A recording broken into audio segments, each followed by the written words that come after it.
உங்களுக்கு தெரியும். இருந்தாலும் நான் சொல்லுவேன். யார் யார் ஸ்ரீலங்கன் ஏர்லைன்ஸ் யூஸ் பண்ணியிருக்காங்களோ ப்ராபப்ளி உங்களுக்கு தெரிஞ்சிருக்க வாய்ப்பு இருக்குன்னு நான் நினைக்கிறேன்.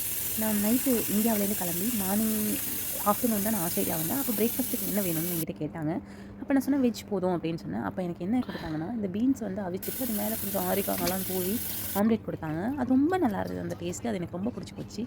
நான் எங்கள் ஹவுஸ் ஓனர்ட்டே கேட்டேன். அவருமே ஷெஃப் தான். அவர் ஈஸியான ஒரு டிப்ஸ் கொடுத்தாரு. எப்படி செய்கிறது, எப்படி டேஸ்ட்டாக இருக்கும், நல்லா ஈஸியான எல்லாருமே செய்யலாம் அப்படின்னு சொன்னார்.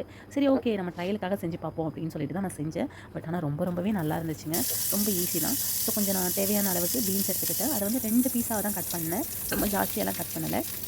அதே போல் மஷ்ரூமையும் கழுவிட்டு பாதியாக 2ஆக கட் பண்ணிக்கிட்டேன். ஃபஸ்ட்டு வானொலி வச்சுட்டு அதில் கொஞ்சமாக பட்டர் ஆட் பண்ணிவிட்டு கட் பண்ணி வச்சுருக்கேன் பீன்ஸ் எடுத்து அதில் போட்டுக்கிட்டேன். போட்டதுக்கப்புறம் கொஞ்சம் தேவையான அளவுக்கு உப்பு, அதில் கொஞ்சம் பெப்பர் பவுடர் போட்டு நல்லா வதக்கி விட்டேன். கொஞ்சம் வேகிறதுக்கு லேட்டான மாதிரி இருந்தது. அதனால் ஜஸ்ட்டு பிளேட்டை வச்சு மூடிட்டேன். மூடினதுக்கப்புறம் அது சீக்கிரமாகவே வெந்துருச்சு. வெந்ததுக்கப்புறம் அதை ஒரு சைடில் எடுத்து வச்சுட்டேன். அதே சேம் வானொலியில் நான் என்ன பண்ணேன்னா, சேம் பட்டர் கொஞ்சம் ஆட் பண்ணிவிட்டு காளானையும் போட்டுட்டு கொஞ்சம் பெப்பரையும் போட்டுட்டு வதக்க ஆரம்பிச்சிட்டேன். அதே சேம் மெத்தட் தான்.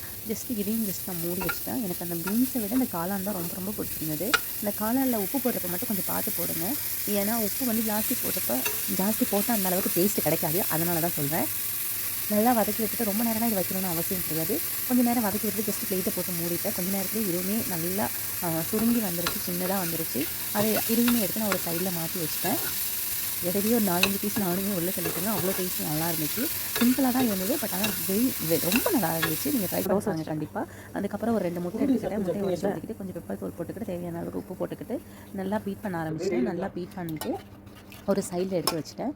அதே சேம் வானொலியில் கொஞ்சம் எண்ணெய் ஊற்றி கொஞ்சம் கொஞ்சமாக ஸ்ப்ரெட் பண்ணி இருக்கிற அந்த முட்டையை கொஞ்சம் கொஞ்சமாக ஊற்றி ஒரு பாதி போர்ஷன் ஊற்றிட்டு அதுக்கப்புறம் ஃபோல்ட் பண்ணணும். அது மாதிரி பாதி போர்ஷன் ஊற்றிட்டு அது மாதிரி ஃபோல்ட் பண்ணணும். ஆக்சுவலி எங்கிட்ட பெரிய வானொலி இருந்தது. அதில் நான் வேற ஒரு கறி வச்சிருக்கிறதுனால அதை யூஸ் பண்ண முடியல. இந்த சின்னதை யூஸ் பண்ணுறதுனால கொஞ்சம் டிஃபிகல்ட்டாக இருந்தது. திருப்பி போட்டுக்கலாம்.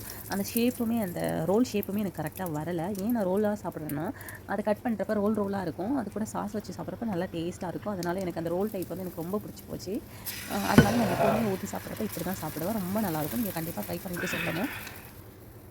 கண்டிப்பாக நீங்கள் எல்லாருமே ட்ரை பண்ணணும். இந்த தின் லேயராக வந்து ஸ்ப்ரெட் பண்ணிவிட்டு அதுக்கப்புறம் ஃபோல்ட் பண்ணுறதுனால ரொம்ப பிடிக்கும். ஏன்னா அது பெரிய ஒரு வானொலின்றதுனால இதே மாதிரி தான் செய்யணும். கொஞ்சம் பெருசாக இருக்கும். அப்போ நமக்கு ஈஸியாகவும் இருக்கும்.